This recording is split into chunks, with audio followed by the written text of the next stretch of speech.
tomorrow. Let's take a look.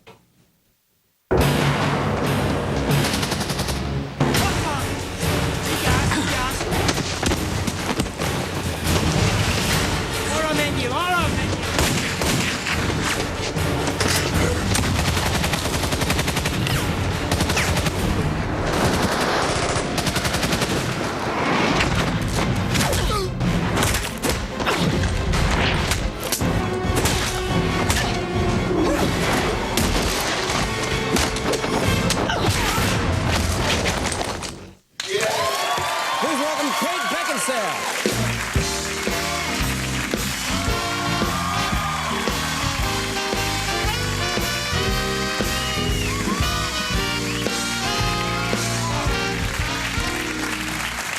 Great to have you on the show. It's very nice to be here. Yeah, this is your first time here. Thanks for coming. It doesn't feel like it. You No. look disturbingly identical to my brother. Your hair has slightly more body, but other than that... More body, huh? Yeah. More luster and bounce. So I look a lot like your brother. Beautiful women have been telling me that all their lives. Oh, really? Oh, you look like my brother. I would always get my hopes up. They'd be like, oh, I must talk to you. And I'd be like, yeah, all right. You look like my brother. And then I just wilt, yeah. I'm sorry, but you do, actually. Freckle in every crease. Really? Yeah. Okay, well, good-looking lad, I suppose. He is, yes, gorgeous. Thank you. All right. Well, thanks for being here. Thank you. And, you know, I haven't met you before, but I wanted to mention something, which is, I know you're not here to promote The Aviator, which you did a while ago. You played Ava Gardner in that film, and I was struck by your accent. You did a flawless American accent, which I'd always heard was a very difficult thing for, you know, British people to do. Right. But I've noticed over time, it seems like you guys get the American accent right, and when an American actor plays a British character, we often butcher it. Is that fair to say?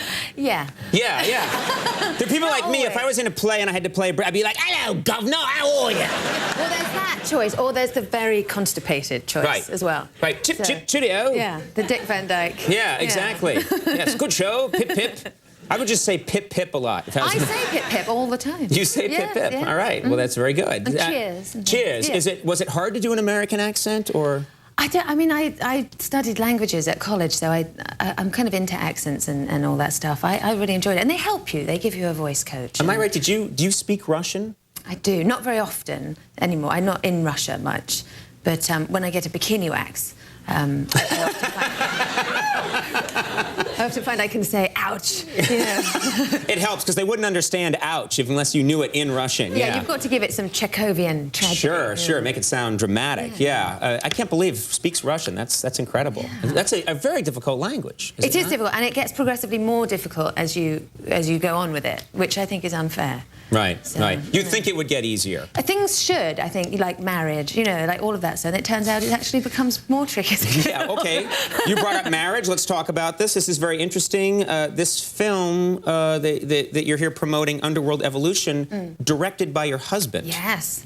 I would think that would be tricky. I mean, you have a very intense love scene in this movie, and I'm trying to imagine your husband directing this. I mean, it's either he's working out his personal kinks, you know, at work, because there is something creepy about, you know, your husband videotaping you naked with another man. It feels like it's something that should... No, there isn't. There's no. not. Now you're going too far. I know. We don't normally just do that in parking lots on the weekend. Yeah.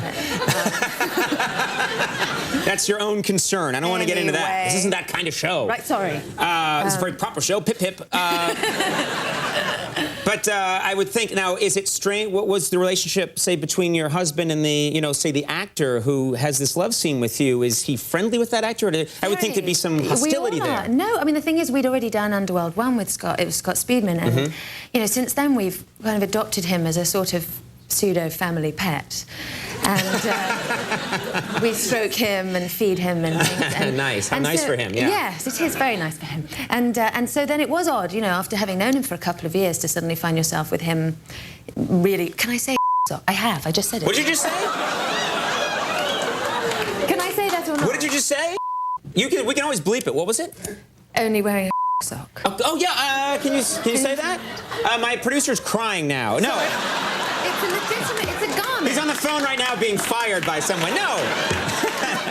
And you're fired. Wow, well, I can lose this. We can just get rid of this. It's a prop. It's made of chocolate anyway. So a sock that covers that area. That area, yes. Yes, yes. Yeah. I like your word for it. I do apologise. It's a legitimate garment. I didn't make it up just to be shocking. I mean, that's what it's called. That's what it's called. Yeah. In the business, that's what it's called. Everybody calls it that. I'm not saying it again. Yes, I'll say sock. Go.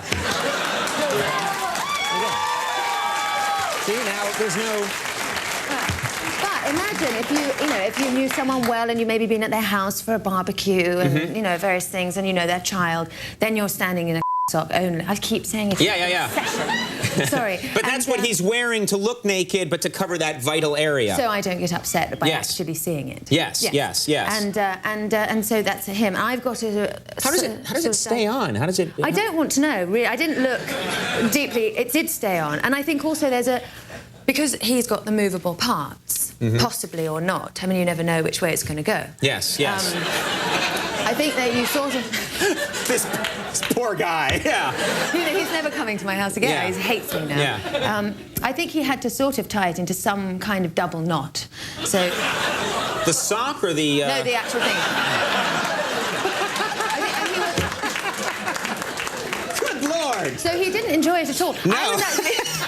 It could be enjoyable for a bit, and then it wouldn't be. Yeah. But I think he was kind of dealing with the fact that, obviously it was a weird situation with my husband. Also, he had a kind of a blackened nub. What? Good Lord, what's happened here? What's happened to our show? We're banned in Finland now. It's all over. Tarja Halonen is diving in the polls. Oh, God, everyone's got a blackened nub in Finland. You don't want to mess with that guy. Look at him.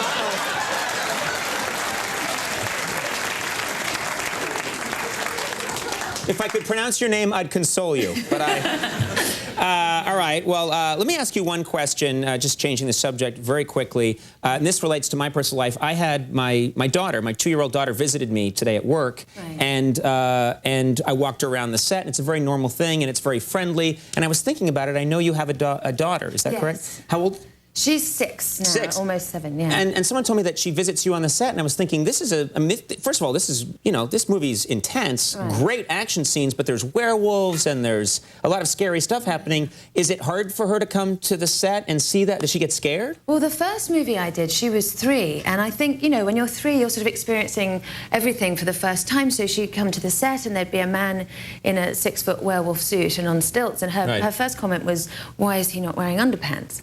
Right. And so she sort of took it in. It was my first question as well, obviously. But not him personally, the man, the actual wolf. Right. There was a tangle of strategically placed hair. Is what it was. Anyway, but she and they were very friendly, and they would take their their head off and converse and be nice and cute and play. Sure. So she's quite used to it. Does she like seeing Mom as an action hero? She'd like to be on the wire herself. Sometimes she gets slightly sulky that I get to go on it more. Right. But no, she's good. She's actually in the movie. She plays young me in it. So. Oh, that's great. Yeah, so she's interested in watching those bits, but not any of the I think it'd be very good for a young girl to see her mom actually in a role like this, where she's taking charge and she's fierce and she's beating up the bad guy. I think that would be great. It's come in really handy. She goes to school in England when we go home, and there was a mean boy who told her that he was going to kill me and then her rabbit, Bob. And she's a bit upset about that. Sure. And I think he'd been doing it far and wide and upsetting a lot of people. And she happened to be at home. There was a copy of a magazine, and there was a picture of me for Underworld with 2 guns, kind of like this. And she just sneakily took it to school and went, "That's my mummy." He didn't bother anymore. The kid, yeah, that's it. Good for her. All right, well, hey, great having you on the program. Thanks so much for being here. Underworld Evolution opens tomorrow. Kate Beckinsale, Brian Posehn coming up. We'll be right back.